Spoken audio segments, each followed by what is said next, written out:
سنی اتحاد کونسل کی مخصوص نشستوں سے متعلق فیصلہ چنا جائے گا۔ کاز لسٹ جاری کر دی گئی ہے۔ چیف جسٹس قاضی فائد عیسیٰ کی سربراہی میں سپریم کورٹ کا فل کورٹ دوپہر 12 بجے فیصلہ سنائے گا۔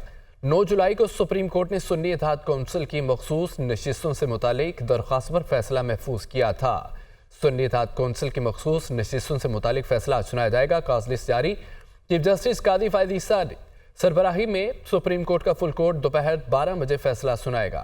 9 جولائی کو سپریم کورٹ نے سنی اتحاد کونسل کی مخصوص نشستوں سے متعلق درخواست پر فیصلہ محفوظ کیا تھا۔ سنی اتحاد کونسل کی مخصوص نشستوں سے متعلق کیس چیف جسٹس کی سربراہی میں 13 رکنی فل کورٹ آج دن 12 بجے محفوظ فیصلہ سنائے گی۔ رجسٹرار سپریم کورٹ کی جانب سے نئی کاز لسٹ جاری۔ سنی اتحاد کونسل نے پشاور ہائی کورٹ اور الیکشن کمیشن کے مخصوص نشستیں دیگر جماعتوں کو دینے کے فیصلے کے خلاف اپیل دائر کی تھی۔ ابتدائی طور پر سپریم کورٹ کے 3 رکنی بینچ نے سماعت کرتے ہوئے پشاور ہائی کورٹ اور الیکشن کمیشن کا فیصلہ معطل کر دیا تھا اور کیس پر فل کورٹ بنانے کے لیے معاملہ 3 رکنی ججز کمیٹی کے پاس بھجوایا۔ ججز کمیٹی کی جانب سے 13 ججز پر مشتمل فل کورٹ بنایا گیا۔ عدالت نے فریقین کے دلائل مکمل ہونے کے بعد فیصلہ محفوظ کیا۔ فیصلہ محفوظ ہونے کے بعد چیف جسٹس کی سربراہی میں 2 دن فل کورٹ اجلاس بھی ہوا۔ اجلاس میں تمام 13 ججز نے فیصلے سے متعلق مشاورت کی۔ باجوڑ سے اہم خبر ہے۔ حلقہ پی کے 22 میں ضمنی الیکشن غیر سرکاری غیر حتمی نتائج۔ تمام 91 پولنگ اسٹیشنز کے غیر حتمی اور بغیر سرکاری نتائج آ گئے ہیں۔ اے این پی کے محمد نثار 11,926 ووٹ لے کر کامیاب۔ آزاد امیدوار نجیب اللہ خان 10,622 ووٹ لے کر دوسرے نمبر پر۔ جماعت اسلامی کے عابد خان 10,593 ووٹ حاصل کر سکے۔ سنی اتحاد کے راحت اللہ 7,146 ووٹ حاصل کر سکے۔ رکن قومی اسمبلی مبارک زیب نے پی کے 22 کی نشست خالی کی تھی۔ حلقہ پی کے 22 میں ضمنی الیکشن غیر سرکاری غیر حتمی نتائج۔ تمام 91 پولنگ اسٹیشنز کے غیر حتمی غیر سرکاری نتائج آ گئے۔ اے این پی کے محمد نثار 11,926 ووٹ لے کر کامیاب رہے۔ آزاد امیدوار نجیب اللہ خان 10,622 ووٹ لے کر دوسرے نمبر پر رہے۔ جماعت اسلامی کے عابد خان 10,593 ووٹ حاصل کر سکے۔ سنی اتحاد کے راحت اللہ 7,146 ووٹ حاصل کر سکے۔ رکن قومی اسمبلی مبارک زیب نے پی کے 22 کی نشست خالی کی تھی۔ نیپرا نے کراچی سمیت ملک بھر میں بجلی کے بنیادی ٹیرف میں 7 روپے 12 پیسے تک کا اضافہ کر دیا ہے۔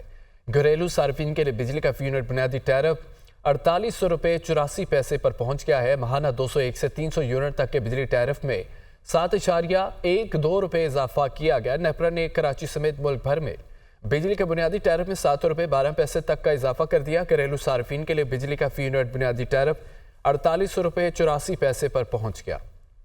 صارفین 1 جولائی سے بجلی بلوں میں بھاری اضافے کے لیے ہو جائیں تیار۔ بجلی کے بنیادی ٹیرف میں 7 روپے 12 پیسے فی یونٹ تک اضافہ۔ نیپرا نے حکومتی درخواست منظور کر لی۔ نئے سلیبز کے مطابق ماہانہ 201 سے 300 یونٹ تک کا بجلی ٹیرف 7 روپے 12 پیسے اضافے سے 34 روپے 26 پیسے مقرر کیا گیا ہے۔ ماہانہ 301 سے 400 یونٹ پر 7 روپے 2 پیسے اضافے سے فی یونٹ ٹیرف 39 روپے 15 پیسے اور ماہانہ 401 سے 500 یونٹ پر 6 روپے 12 پیسے اضافے سے 41 روپے 36 پیسے فی یونٹ ہوگا۔ دستاویزات کے مطابق ماہانہ 501 سے 600 یونٹ کے استعمال پر ٹیرف 6 روپے 12 پیسے اضافے سے 42 روپے 78 پیسے اور ماہانہ 601 سے 700 یونٹ پر 6 روپے 12 پیسے اضافے سے 43 روپے 92 پیسے فی یونٹ مقرر کیا گیا ہے، جبکہ ماہانہ 700 یونٹ سے زیادہ کا ٹیرف 6 روپے 12 پیسے اضافے سے 48 روپے 84 پیسے مقرر کیا گیا ہے۔ 200 یونٹ تک بجلی استعمال کرنے والے صارفین وزیراعظم کے اعلان کے تحت اکتوبر تک اضافے سے مستثنیٰ ہوں گے۔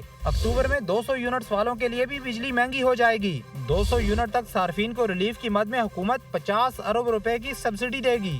آئی ایم ایف سے نئے قرض پروگرام پر اسی ماہ معاہدہ ہو جائے گا۔ وزیر خزانہ کے مطابق آئی ایم ایف سے مذاکرات مثبت انداز سے آگے بڑھ رہے ہیں۔ حکومتی اخراجات میں کمی کے لیے 5 وزارتوں کو ختم کیا جائے گا۔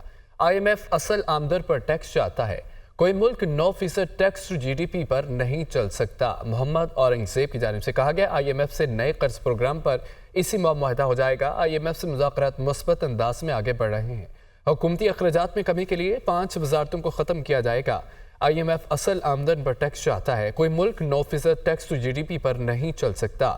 آپ کو بتائیں کہ آئی ایم ایف سے نئے قرض پروگرام پر اسی ماہ معاہدہ ہو جائے گا۔ وزیر خزانہ نے کہا ہے کہ آئی ایم ایف سے مذاکرات مثبت انداز میں آگے بڑھ رہے ہیں۔ حکومتی اخراجات میں کمی کے لیے 5 وزارتوں کو ختم کیا جائے گا۔